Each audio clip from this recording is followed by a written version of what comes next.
Hello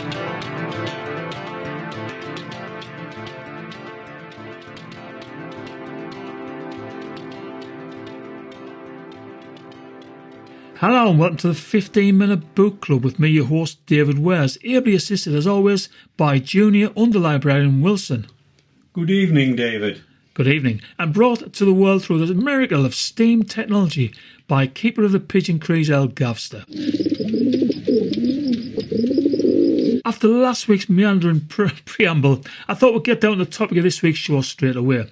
Because this week we're going to talk about a short novel about a relationship between a girl of questionable lifestyle and a boy who might just be gay, in which nothing much really happens and there's no happy ending. Yes, we're talking about Breakfast at Tiffany's by Truman Capote. Capote was born in 1924 and he began writing stories at a young age, at about 8 years old. He came to public attention in 1945 with the publication of a short story for which he earned $1,500. And using that money he funded the writing of his first novel, Other Voices, Other Rooms, which became a bestseller. In the next decade he wrote novels, plays, musicals, journals, and in 1958 he wrote a very short novel called Breakfast at Tiffany's. And after some hesitation by Harper's Bazaar, who were concerned about the content, it was actually published in November 1958 edition of Esquire magazine, after which it was published by Random House.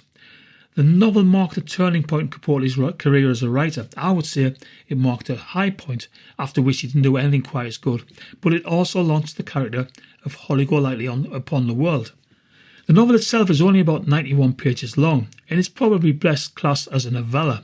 Personally, I think it's one of the best novels of the 20th century, and its brevity is no fault. Short novels can be perfect. Animal Farm, Can We Row, Bonjour Tristesse, which we did last week, they're all short novels and no less fantastic for that. And Breakfast at Tiffany's really is an excellent novel.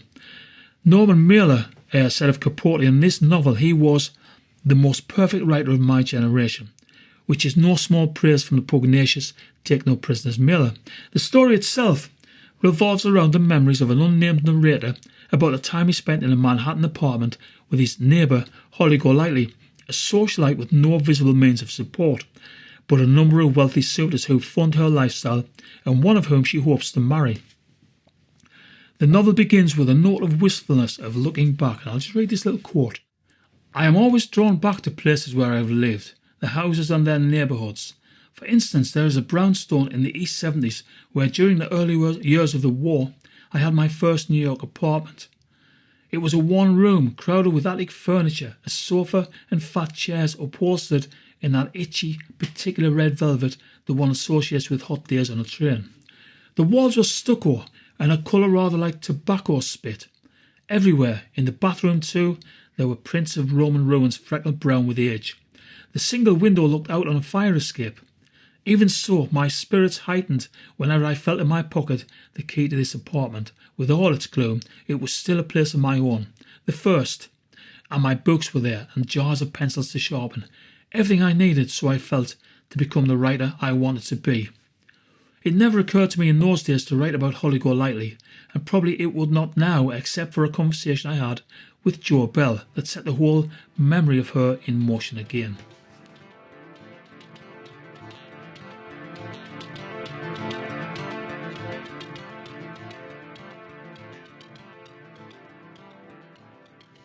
That introduces Holly into the writer's world, but it's only when, in the middle of a night, a girl arrives in a brownstone, tipsy, waking the neighbours because she has once again forgotten her door key, that he actually meets her.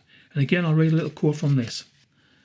I'd been living in the house about a week when I noticed that the mailbox belonging to apartment 2 had a name slot fitted with a curious card.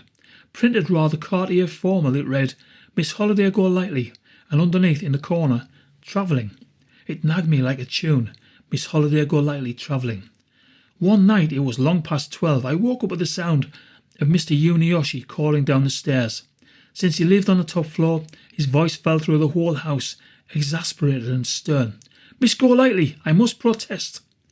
The voice that came back, welling up from the bottom of the stairs, was silly young and self-amused. Oh, darling, I am sorry. I lost the goddamn key.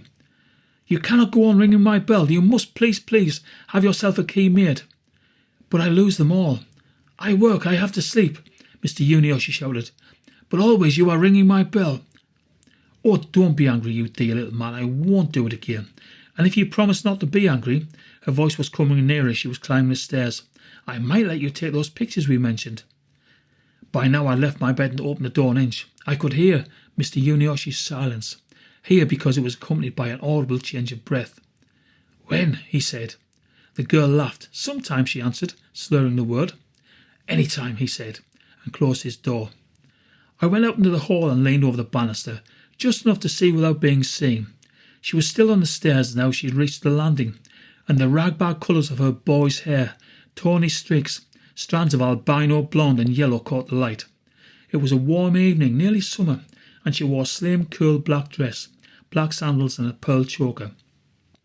For all her chic thinness, she had an almost breakfast cereal air of health, a soap and lemon cleanness, a rough pink darkening in the cheeks.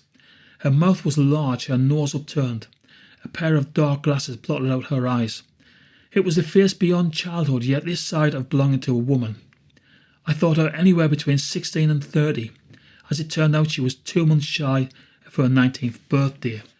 As he gets to know Holly, his neighbour, he discovers a night owl, a party animal, disruptive and at times silly, and he learns she is both readily available for the right man with the right money, and yet ultimately completely unnoble. She is flirtatious, fun, headstrong to the point of driven, and yet completely self-contained. She is, as Capote said of her, a form of geisha. You might buy her time and her presence, but you don't buy her. In the novel, the narrator spends a year getting to know Holly, and she does open up to him, but in the end she leaves, and their relationship is unconsummated, physically and emotionally, because she never fully reveals herself. Holly is that girl. She's the girl you love at a distance, but you never get together with.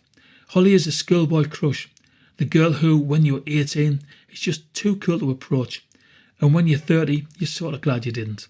She's an archetype. She's the one who isn't tamed.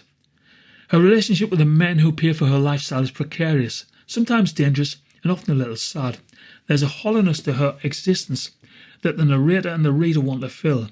And one evening, escaping the attentions of yet another suitor, she appears at the fire escape window. Our acquaintance did not make headway until September, an evening with the first rippled chills of autumn running through it. I'd been to a movie, come home and gone to bed with a bourbon nightcap and the newest Simonin. So much my idea of comfort that I couldn't understand a sense of unease that multiplied until I could hear my heart beating. It was a feeling I'd read about, written about, but never before experienced.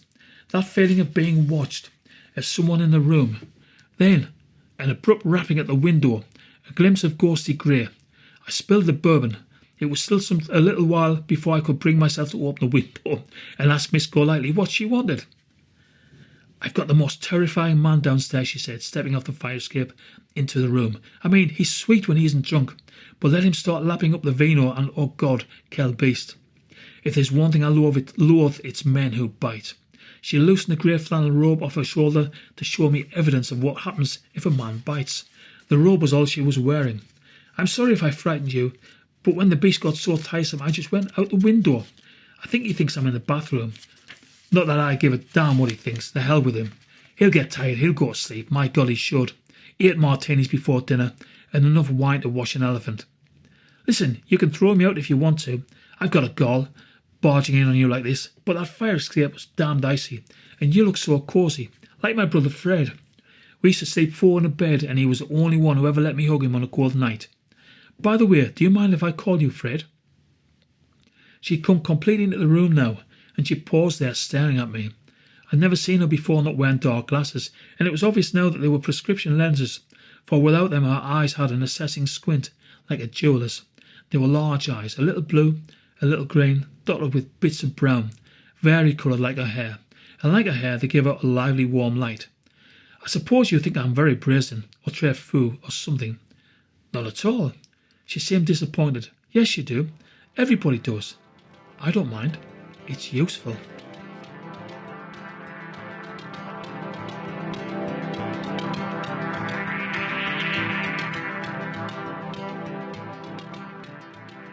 The narrator is based to a large degree on Capote, just as Holly was probably based on one or more of the number of women he knew when he lived in New York in the 1940s. The narrator holds a platonic torch for Holly. In reality, Truman Capote was openly gay, and the depiction of Holly as frivolous, flirty, secretive, tender, unreliable was no doubt taken from the women he met in Manhattan in the 1940s. And yet, the various descriptions of her, saying for example, her sleek hair short as a young man's, or the ragbag colour of her boy's hair, or a flat little bottom, skinny girl that walks fat and straight. I've always suspected that the original character on which Holly was based was not one of the many women who have made that claim, but might actually have been, it seems to me, a boy. The concept of Holly Golightly being based on a young man puts an entirely different slant on the story. It adds other tones, other notes. It doesn't actually change the essence of it. It just changes the angle that you might perceive the story from. But whatever the source material, Holly the character has a magnetic appeal. Her reckless approach to life invites people in, but crucially never reveals her true self. Because, of course, Holly is an invention. She's a self-invention. The card on her doorbell says, Miss Holliday Golightly, travelling, which is as much a manifesto, a declaration of intent as a name. But even as a name, it's fictitious. And the narrator describes the day when he notices a man lurking outside his door. It's Doc Golightly, Holly's husband.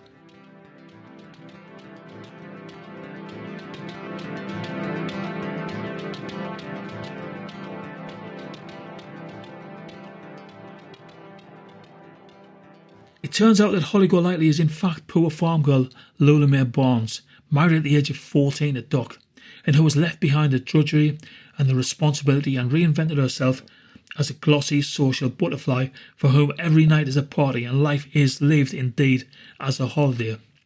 A meeting is arranged, but Holly, though she is obviously fond of Doc, has no intention of going back to live with him. And after staying up all night talking to Doc, Holly leaves him at the station and goes for a drink with the narrator and they chat with Joe the barman. And I think this next bit is quite illuminating. Her face, worn, rather bruised looking in the morning light, brightened. She smoothed her tousled hair, and the colours of it glimmered like a shampoo advertisement. I must look fierce, but who wouldn't? We spent the rest of the night roaming around in a bus station. Right up till the last minute, Doc thought I was going to go with him, even though I kept telling him, but Doc, I'm not 14 anymore, and I'm not Lola Mae. But the terrible part is, and I realised it while I was standing there, I am. I'm still stealing turkey eggs and running through the briar patch, only now I call it having the mean reds. Joe Bell disdainfully settled the fresh martinis in front of us. Never love a wild thing, Mr. Bell, Holly advised him. That was Doc's mistake. He was always looking home wild things.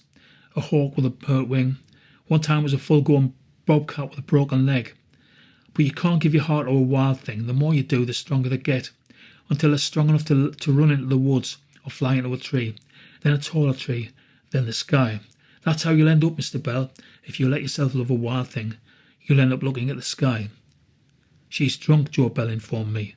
Moderately, Holly confessed, but Doc knew what I meant. I explained it to him very carefully, and it was something he could understand. Holly, it seems, is quite aware of the dangers of loving someone like her. The thing about this story is there's no happy ending, there's no resolution. By the end of the novel, Holly is publicly disgraced and then rejected in turn by her favourite suitor. She leaves Manhattan, never to return. Unlike in the movie, in the novel there's no closure, there's no romantic denouement, there's only a sense of wistful regret. Because we want to spend more time with her. We want to live in a brownstone apartment in the East 70s next door to Holly. She is quite simply a magical creature. We want the narrator to find her because we want to find her.